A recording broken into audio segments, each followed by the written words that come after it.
मतलब sexual drive ही almost mail और female दोनों में खत्म हो गया। स्ट्रेस पे कैसे हेल्प करता है? प्रेग्नेंट वुमेन को योगा करना चाहिए? कितनी देर करना चाहिए वैसे योग?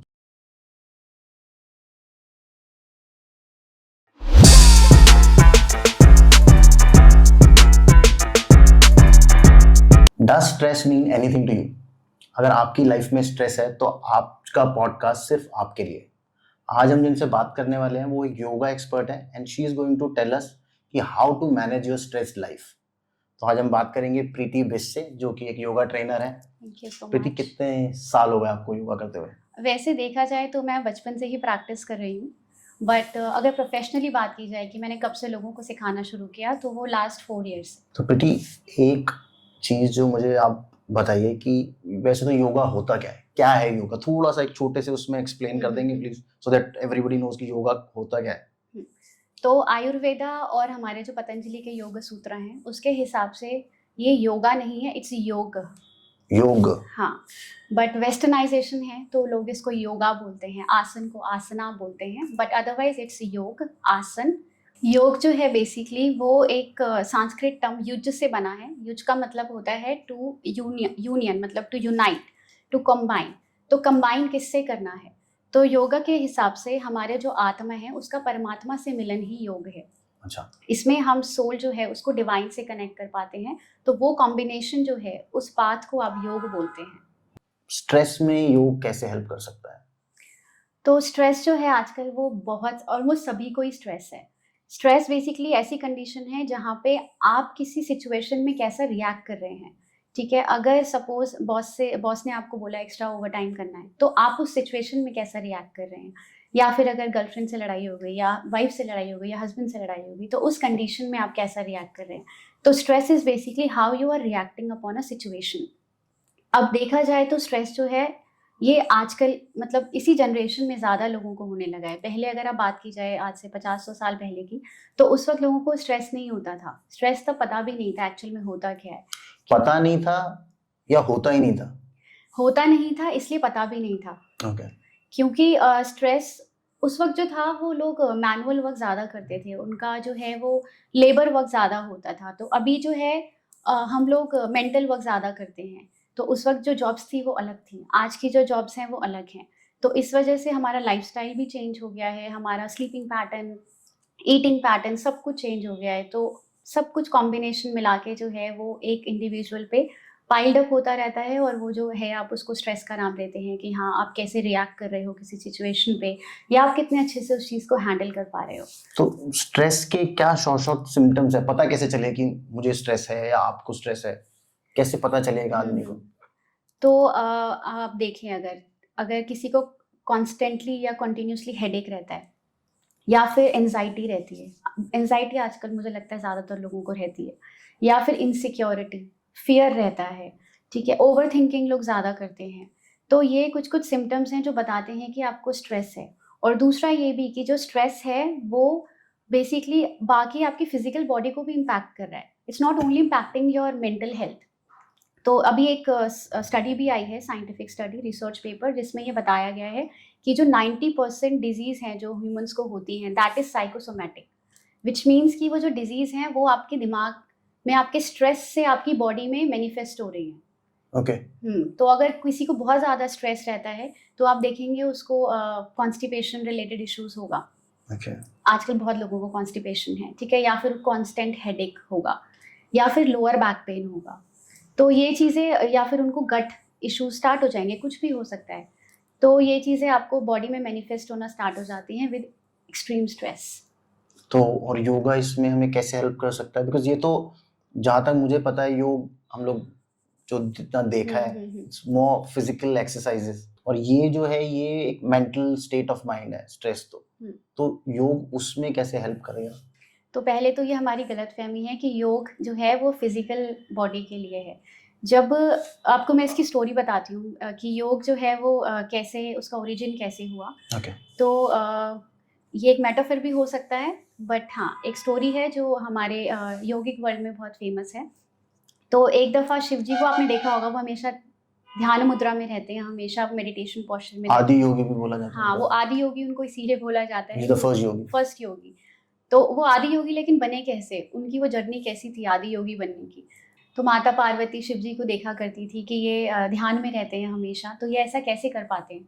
तो उन्होंने एक दफ़ा शिव जी से पूछा कि आप मुझे बताइए कि आप ये कैसे कर पाते हैं, कितने घंटों तक आप कैसे बैठते हैं, आप कैसे ध्यान लगा पाते हैं। तो माता पार्वती को शिव जी ने कहा कि ये एक साधना है, अगर आप इंटरेस्टेड हो तो मैं तुमको बताऊंगा। तो उन्होंने कहा ठीक है, मैं जानना चाहती हूँ, आप मुझे बताइए। तो उन्होंने माता पार्वती को उस वक्त 84 आसन का ज्ञान दिया। तो अगर आप इस चीज़ को रिलेट कर पाएँ, तो भगवद गीता में लिखा है कि हमारी 84 लाख योनियाँ होती हैं, जो मनुष्य को भोगनी पड़ती हैं, उसके बाद ही उसको मनुष्य योनि मिलती है। वहीं अगर आप इसको रिलेट करें तो 84 आसन हैं, और हर एक आसन एक एनिमल से डिराइव्ड है, मतलब एनिमल से इंस्पायर्ड है। तो जैसे आप देखें तो इसमें कैट एंड काउ पोज है, जैसे हम मर्जरी और बितलासन बोलते हैं। इसमें है कोबरा पोज, भुजंगासन, इसमें है डाउनवर्ड फेसिंग डॉग, अधोमुखा श्वानासन, शलभ आसन, लोकस्ट पोज। तो बहुत सारे ऐसे आसन हैं जो अलग अलग एनिमल से डिराइव्ड हैं। तो इसको हम ऐसे कनेक्ट कर सकते हैं कि 84 लाख योनियाँ हैं। तो जितना मुझे समझ आया इससे, कि अगर आप ये 84 आसन कर लेते हैं हर दिन एक मतलब साधना के रूप में, तो आपको वो 84 लाख योनियों को नहीं भोगना पड़ेगा। क्योंकि योग जो है it's a path for salvation. योग जो है ये आपके लिए फिजिकल बॉडी के लिए नहीं बना था शुरू में। फिजिकल बॉडी के लिए इसलिए है क्योंकि थोड़ा वेस्टर्न टच इसमें आ गया है, और लोगों को फिजिकल ज़्यादा, लोगों के लिए physics are more important than the mental health. तो इस वजह से जो है इसका ट्रांसफॉर्मेशन ऐसा हुआ कि लोगों को लगता है कि योग is all about standing on the head stand करना, हैंड स्टैंड करना। बट योग का वो परम उद्देश्य नहीं था, कभी भी नहीं रहा। योग हमेशा से इसलिए था ताकि आप मोक्ष को प्राप्ति कर सकें। तो it's more for mental wellbeing rather than yes, physical. Definitely. तो फिर ये स्ट्रेस पे कैसे हेल्प करता है? हाउ कैन लाइक उसका क्या प्रोसीजर है? If I am under stress, what should I do? Stress देखिए, आपको पहले तो आपको बन क्यों रहा है स्ट्रेस, उसका कोई ना कोई रूट कॉज होगा। तो आपको रूट कॉज पे काम करना है। ठीक है, हमारे शरीर में पंच प्राण होते हैं जिनको हम लाइफ फोर्स बोलते हैं। उनका अगर इम्बैलेंस होता है ना आपके पंच प्राण का, तो वो आपको कहीं ना कहीं स्ट्रेस देंगे। ठीक है, तो प्राण को कैसे हम बैलेंस कर सकते हैं? विद द हेल्प ऑफ प्राणायाम। प्राणायाम अगर आप करते हैं हर दिन, तो आपकी बॉडी में हैप्पी हार्मोन्स रिलीज होते हैं। स्ट्रेस में कॉर्टिजोल रिलीज होता है। जब आपको स्ट्रेस होता है तो आपका ब्रेन जो है वो आपके शरीर में कॉर्टिजोल रिलीज करना स्टार्ट कर देता है। और कॉर्टिजोल जब बहुत एक्सेस में हो जाता है तो वो आपके गट को इम्पैक्ट करता है सबसे पहले। तो आपको एसिडिटी इशू होने लगेंगे, आपको हार्ट बर्न होने लगेगा, कॉन्स्टिपेशन होने लगेगा। वहीं अगर आप प्राणायाम करते हैं हर दिन, तो आपके बॉडी में डोपामाइन, एंडोमॉर्फिन्स, ऐसे आपके हैप्पी हार्मोन्स रिलीज होंगे जो कॉर्टिजोल को खत्म करते रहेंगे। नेगेट करते हैं। हाँ, तो उससे आपके प्राण जो है वो बैलेंस होंगे। और आसन प्रैक्टिस करेंगे तो आसन से क्या होता है कि हमारे बॉडी में इमोशंस जो हैं वो स्टोर हो जाते हैं। ठीक है, तो हमें उसे रिलीज करना पड़ता है। रिलीज कैसे करेंगे? जब आप बॉडी की मूवमेंट करेंगे। जब आप बॉडी की मूवमेंट करते हैं, जॉइंट मूवमेंट्स करते हैं, आसन प्रैक्टिस करते हैं, तो वो स्ट्रेस भी धीरे धीरे रिलीज होना स्टार्ट हो जाता है। तो कोई स्पेसिफिक प्राणायाम है जो अगर कोई who's under stress who should do that? एक बेसिक प्राणायाम है जो आई थिंक सबको पता भी होगा, घर घर में लोग करते भी होंगे, जो है अनुलोम विलोम, Okay. Alternate nostril breathing. तो उसमें आपको वो डेली कर सकते हैं, और वो सेफ है। वो अगर कोई प्रेग्नेंट लेडी करे, प्रेग्नेंट लेडी के लिए भी सेफ है। It's safe for everyone. हालांकि कुछ प्राणायाम ऐसे भी हैं जो हाइपरटेंशन वालों को नहीं करने चाहिए, या हाइपोटेंशन वालों को नहीं करने चाहिए। हाइपोटेंशन, अच्छा, low blood pressure. Yes, low blood pressure. But anulom vilom is safe for everyone. तो Okay. Irrespective of your age, your health conditions, कोई भी कर सकता है। तो कितनी देर करना चाहिए ये सुबह उठ के? Ideally it should be 15 to 30 minutes. 15 to 30 minutes. तो आप अपनी प्रैक्टिस जो है वो 15 मिनट से शुरू कर सकते हैं। विद टाइम ग्रेजुअली आप जैसे जैसे बढ़ते रहेंगे अपनी प्रैक्टिस में, तो आप उसको 30 मिनट तक भी लेके जा सकते हैं। एंड हाउ, लाइक कौन सी नॉस्ट्रिल से वैसे स्टार्ट करना चाहिए? मुझे कुछ आइडिया था कि राइट से स्टार्ट करना चाहिए, और नहीं, ऐसा कोई रूल नहीं है। कोई रूल नहीं है? नहीं, तो होता क्या है, जो हमारी लेफ्ट नॉस्ट्रिल है, दिस इज हमारी ईड़ा नाड़ी, राइट इज आवर पिंगला नाड़ी। तो जो ईड़ा नाड़ी होती है वो चंद्र नाड़ी बोलते हैं उसे, जो हमारे brain, right side of our brain के हेमिस्फेयर से कनेक्टेड होती है। पिंगला नाड़ी जो होती है राइट साइड, वो हमारी सूर्य नाड़ी होती है, जो हमारी ब्रेन के लेफ्ट साइड से कनेक्टेड होती है। तो अगर आप देखें जो सूर्य की जो कैरेक्टरिस्टिक्स हैं वो आपको पिंगला नाड़ी से मिल रही हैं। और जो आपके चंद्र के कैरेक्टरिस्टिक्स हैं वो आपको ईड़ा नाड़ी से मिल रहे हैं। यानी कि अगर आप किसी दिन बहुत लेथार्जिक फील कर रहे हैं तो उस दिन आप सूर्य भेदी प्रैक्टिस कर सकते हैं, मतलब activating your right side, sorry Okay. Left side, okay है ना। और अगर किसी दिन आप बहुत ज़्यादा थके हुए हैं या बहुत ज़्यादा आपने ज़्यादा प्रैक्टिस कर लिया है या हाइपर एक्टिव हैं तो उस दिन आप चंद्रभेदी प्रैक्टिस कीजिए to cool down the body. Okay हाँ, और अनुलोम विलोम क्या करता है, दोनों नाड़ियों को बैलेंस करता है। बिकॉज अनुलोम विलोम से one time we are inhaling from left, one time from right, तो आप दोनों नाड़ियों को बैलेंस कर रहे हैं। तो ऐसा कोई रूल नहीं है, बट हाँ बिगिनर्स के लिए हम ये बता सकते हैं कि जब आप मॉर्निंग में प्रैक्टिस करें तो सबसे पहले चेक करें आपकी कौन सी नाड़ी डोमिनेटिंग है उस वक्त, कौन सी नॉस्ट्रिल काम कर रही है। हाँ, क्योंकि हमारी पूरे दिन में सिर्फ 2-3 दफा ही ऐसा होता है जो दोनों नॉस्ट्रिल्स, दोनों नाड़ियां डोमिनेटिंग होती हैं, बैलेंस्ड होती है मतलब, वरना एक वक्त पे एक ही नाड़ी चल रही होती है आपकी। अच्छा तो जो जिस वक्त नाड़ी चल रही होगी ना, आपका मूड भी आप देखेंगे ना उस वक्त वैसा ही होगा। अच्छा। सपोज अगर कभी आपकी लेफ्ट नॉस्ट्रिल डोमिनेटिंग है तो उस वक्त आप थोड़ा शांत रहना पसंद करेंगे कि नहीं अभी मेरा बात करने का मन नहीं है। हो सकता है आपकी राइट डोमिनेटिंग हो तो आपको लगेगा नहीं यार कुछ करना है, चलो घूमने चलते हैं, एक्टिव मतलब एनर्जी रहती है। एनर्जी रहेगी बॉडी में। तो आप पहले सुबह चेक कीजिए आपकी कौन सी नाड़ी चल रही है उस वक्त, आप चेक कर सकते हैं ऐसे, या फिर एक पीस ऑफ पेपर लेके उसको नोज के आगे ले जाइए, जहाँ से ज़्यादा हवा आ रही होगी आपकी वो वाली नाड़ी ज़्यादा डोमिनेटिंग है। तो जो डोमिनेटिंग है उससे नहीं करना आपको, अच्छा उससे स्टार्ट नहीं करना, क्योंकि वो ऑलरेडी चल रही है ना, आपको तो बैलेंस करना है, तो आपको दूसरी साइड से स्टार्ट करना है। Okay. लेकिन बाद में तो आप दोनों से ही यूज कर रहे हैं तो वो वैसे तो बैलेंस होगा ही।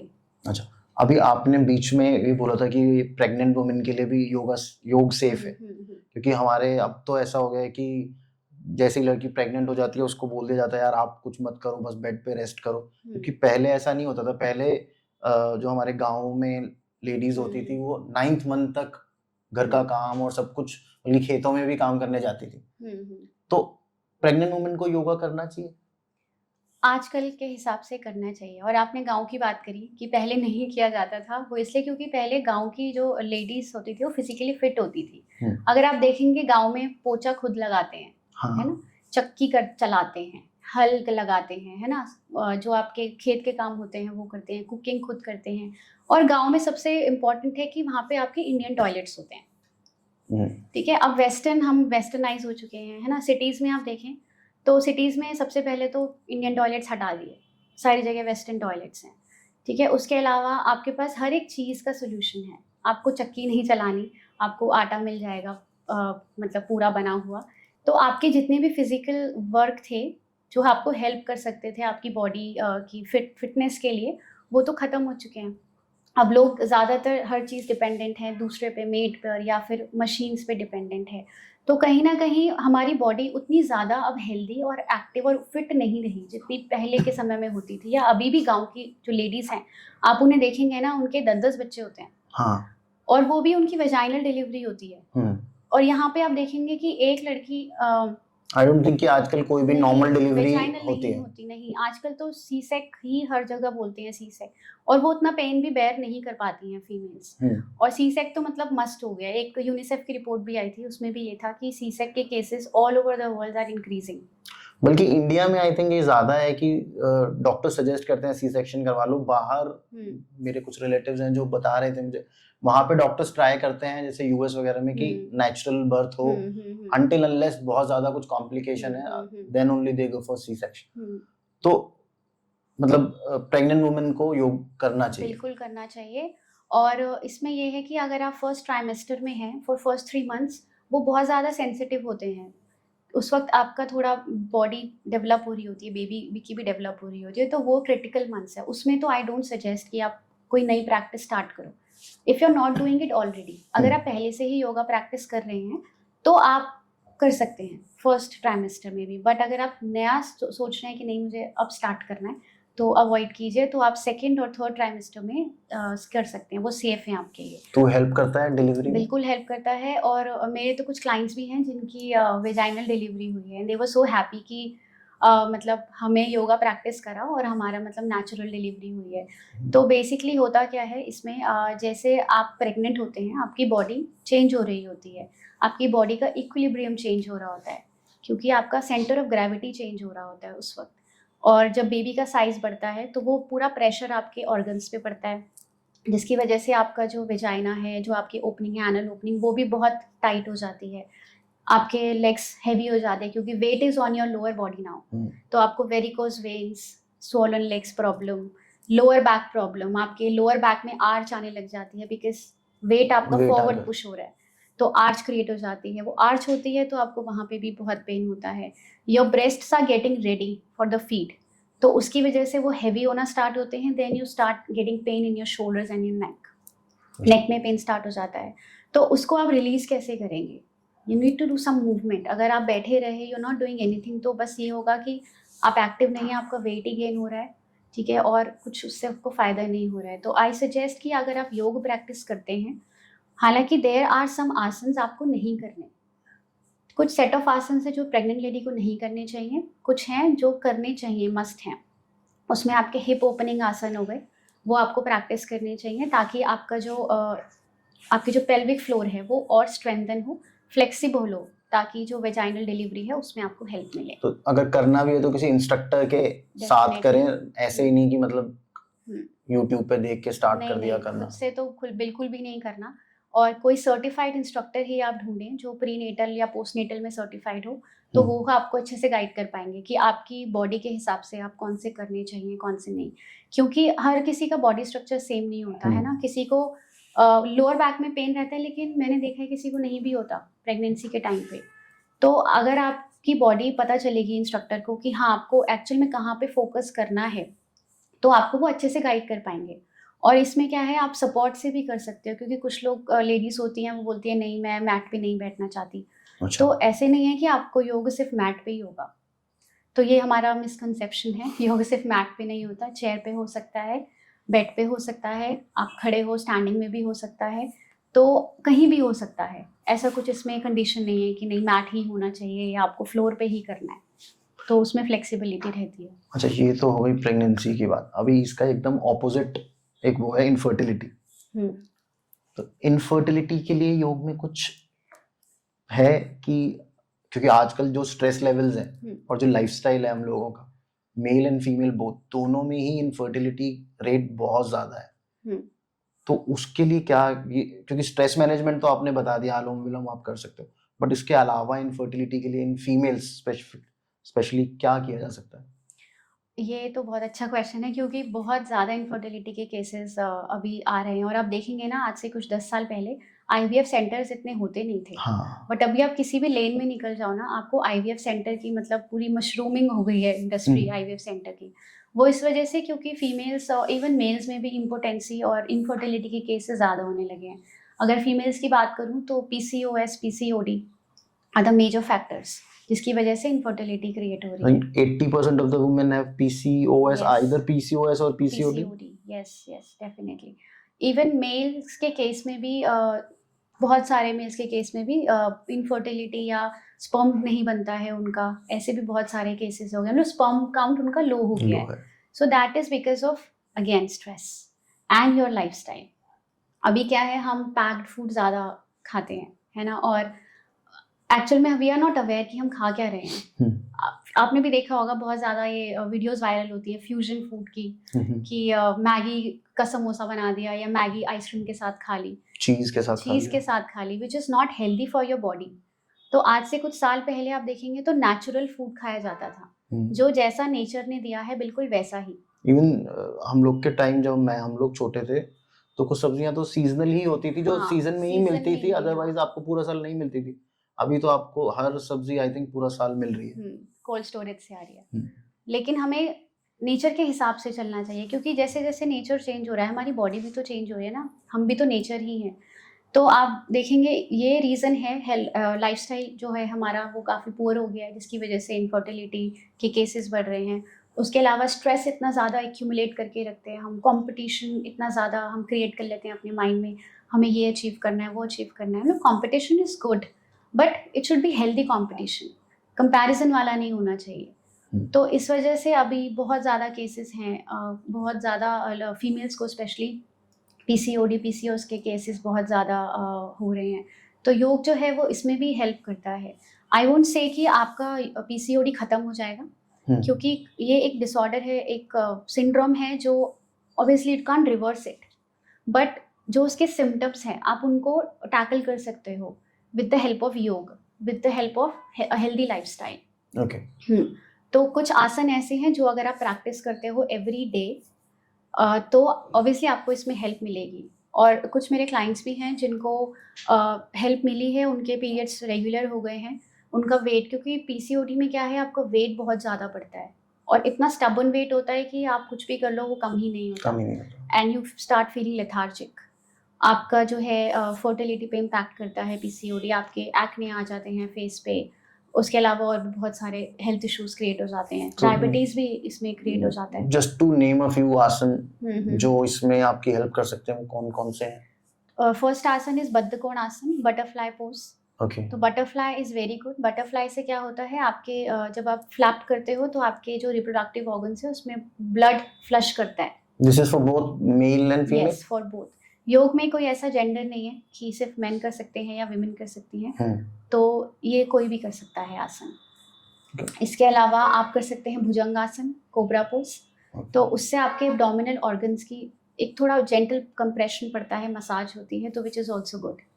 बाकी कैट एंड काउ है, कैट एंड काउ मर्जरियन बितलासन, आप वो करते हैं तो उससे आपके स्ट्रेच होते हैं ऑर्गन्स, आपकी ओवरीज स्ट्रेच होंगी, आपके जो मेल रिप्रोडक्टिव ऑर्गन्स है वो स्ट्रेच होंगे, so which is again very good for infertility case.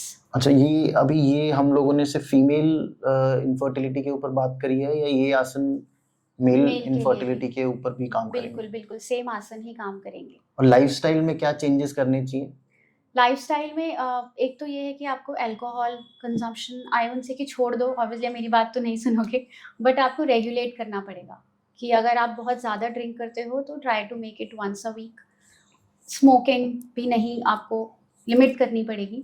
उसके अलावा आप बहुत ज़्यादा चीज़ी ग्रीसी चीज़ें मत खाइए, क्योंकि आप वो बहुत ज़्यादा चीज़ी ग्रीसी चीज़ खाएंगे ना, वो डाइजेस्ट होने में बहुत टाइम लगाती हैं, क्योंकि आप देखें तो चीज़ जो है वो बनने में ही इतना टाइम लगाता है, तो वो डाइजेस्ट होने में भी बहुत टाइम लगाता है। आपको इसमें डाइजेशन का प्रॉब्लम भी रहता है पीसीओडी में। तो या फिर इनफर्टिलिटी की मैं अगर बात करूं तो इनफर्टिलिटी जो है, आप देखा जाए तो आपके शरीर में वात एक्सेस बढ़ गया है, तो उस टॉपिक पे हम अभी बात करेंगे। हाँ, बट वात जो है आपके शरीर में वो जब ज़्यादा एक्सेस में हो जाता है तो वो इनफर्टिलिटी कॉज करता है। तो ये तो इनफर्टिलिटी हो गया क्या? क्योंकि ड्यू टू स्ट्रेस, मतलब सब कुछ आई थिंक स्ट्रेस से ही रिलेटेड है। आजकल जो जनरेशन है उनका सेक्सुअल हेल्थ भी बहुत इंफीरियर हो गया है, मतलब सेक्सुअल ड्राइव ही ऑलमोस्ट मेल और फीमेल दोनों में खत्म हो गया है। उसके लिए कुछ किया जा सकता है योग में या वो मेंटल है सारा?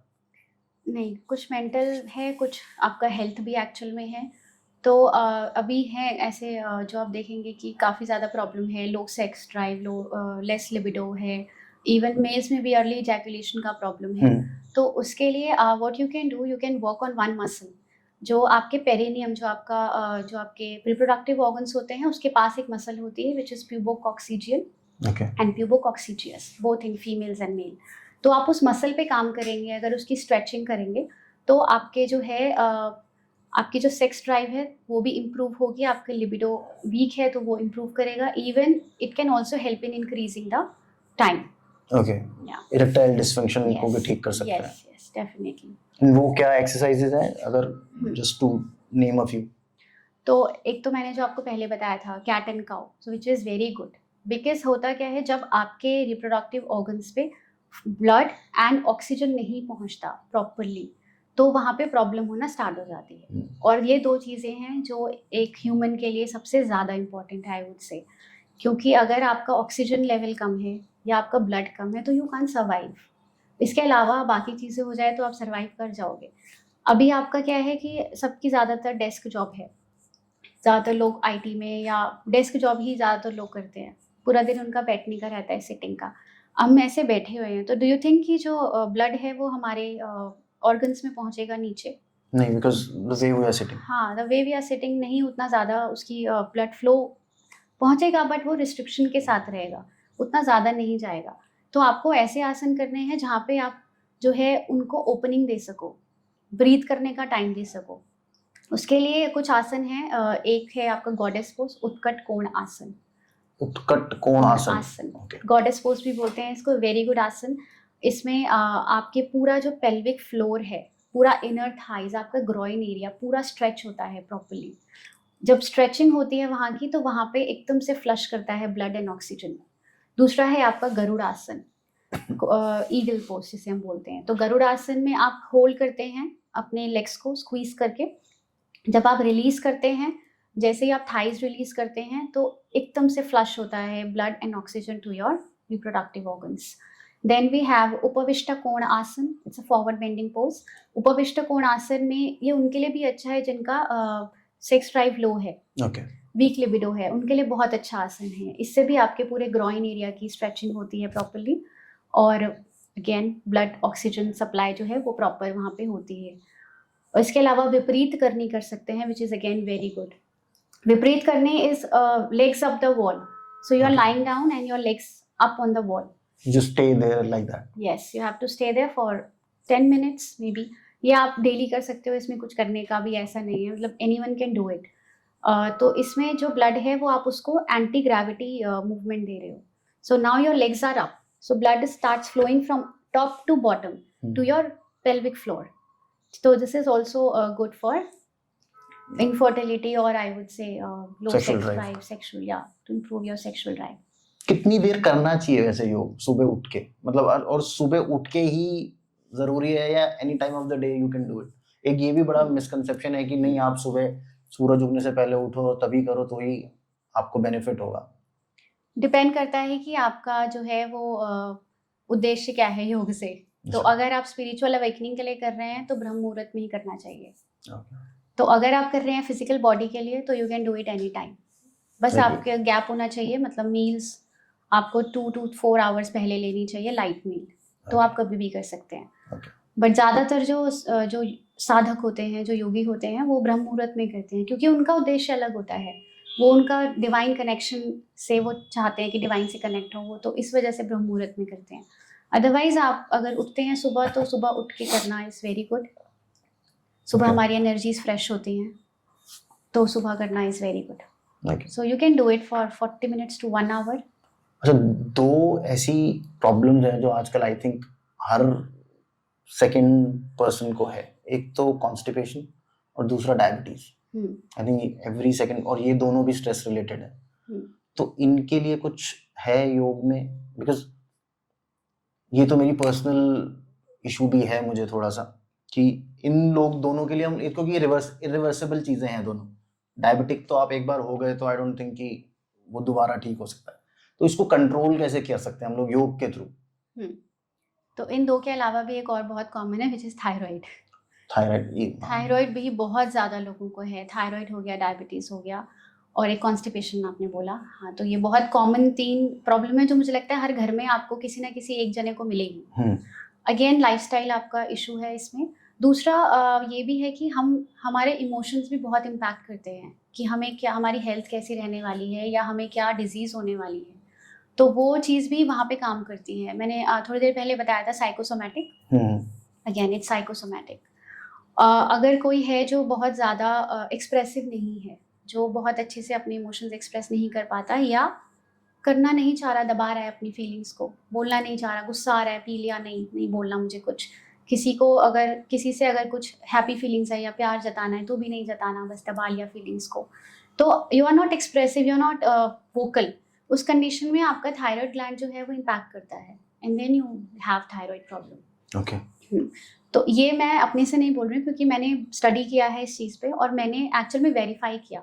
बहुत सारे क्लाइंट्स जो मेरे पास प्रॉब्लम के लिए आते हैं, तो फर्स्ट आई डू काउंसलिंग कि आपको क्या हेल्थ इशू है। वो मुझे हेल्थ इशू बताते हैं, then I start asking them कि आपको ऐसा फील करते हो, आपको ऐसी प्रॉब्लम है? तो वो अग्री करते हैं, हाँ हमें ऐसा है, या हम ऐसा सोचते हैं, या हम ओवर थिंकिंग करते हैं। देन आई वेरीफाई कि ओके, तो अब काम कैसे करना है उस क्लाइंट पे, बिकॉज कभी कभी ऐसा होता है हमें फिजिकल से ज़्यादा मेंटली काम करना पड़ता है क्लाइंट पे। क्योंकि कोई अगर ज़्यादा एक्सप्रेस नहीं कर पाता तो आई थिंक वो उसके नेचर में है, आई डोंट थिंक कि वो चेंज हो सकता है। उसको कैसे ठीक किया जाए? वो ऑब्वियसली वो आपका नेचर है, वो आप चेंज नहीं कर सकते। But what I am saying here कि आप बोलना चाह रहे हो, बट आप intentionally you want to keep your mouth shut. Hmm, ऐसा होता है ना कभी कभी कुछ शब्द हमारी जबान पे आ जाते हैं लेकिन हम हम्म, घुट जाते हैं, नहीं हमें नहीं बोलना, ये उस टाइप का है। हम्म, ये नेचर नहीं है आपका, नेचर है तो इट्स नेचुरल फॉर यू, तब आपको प्रॉब्लम नहीं होगी। बट अगर you want to do it but you are not doing it, hmm. उस कंडीशन में आपको प्रॉब्लम होती है, because you are suppressing your तो उसको इमोशंस। कैसे टैकल किया जाए योग के through? Obviously you first you have to be expressive. अच्छा। दूसरा, योग की अगर आपने बात करी है तो आसन कुछ हैं ऐसे जो आपके जो आपका थायराइड ग्लैंड है उसकी स्ट्रेचिंग भी करते हैं। तो अगर मैं बात करूँ, आपका सेतुबंध आसन हो गया जिसमें आपका चिन पूरा टक इन रहता है, उसके अलावा आपका हलासन हो गया, प्लाव पोज, उसमें भी आपका चिन टक इन रहता है। एक और आसन है फिश पोज, मत्स्य आसन, जिसमें आप पूरा एक्सपेंशन करते हैं अपने नेक का, पूरा स्ट्रेचिंग आती है आपके थ्रोट ग्लैंड पे, थायराइड ग्लैंड पे, विशुद्धि चक्र पे, तो वो वैसे आप कर सकते हैं। बाकी मेंटल के लिए obviously you have to do pranayama. प्राणायाम तो मतलब ऐसा है कि it's good for our inner body. प्राणायाम वैसे होता कितने टाइप का है? प्राणायाम में काफ़ी सारे वेरिएशंस आपके आते हैं, तो उसमें चंद्रभेदी है, सूर्यभेदी है, उसके अलावा आपका अनुलोम विलोम नाड़ी शोधन है, तो इसमें और भी आपके बहुत सारी टेक्निक्स होती हैं, तो आप कोई सी भी टेक्निक फॉलो कर सकते हैं। But anulom vilom is very basic and very good for everyone, जो कोई भी कर सकता है, even beginner can practice. I think आप लोगों को ये पॉडकास्ट बहुत अच्छा लगेगा, आपको बहुत सारी नॉलेज भी मिलेगी, और मैं प्रीति का इंस्टाग्राम हैंडल नीचे डिस्क्रिप्शन में डाल दूंगा, so if you have any more questions you can directly get in touch with her, और आप उनके साथ योगा कर सकते हैं, उनसे योगा सीख सकते हैं। आई थिंक आप प्रीति आप ऑनलाइन क्लासेस भी देती हैं? ऑनलाइन क्लासेस भी देती हूँ। ऑनलाइन क्लासेस भी प्रीति देती हैं, और आप प्लीज़ उनसे टच में रहिए और हेल्दी रहिए, स्वस्थ रहिए, और जल्दी से इस चैनल को सब्सक्राइब करना मत भूलिएगा, क्योंकि हम लोगों को बहुत मेहनत लगती है एक एपिसोड बनाने में, बहुत सारे लोग भी लगते हैं, तो प्लीज़ चैनल को सब्सक्राइब करें, वीडियो को लाइक करें और शेयर करें। Thank you so much for watching.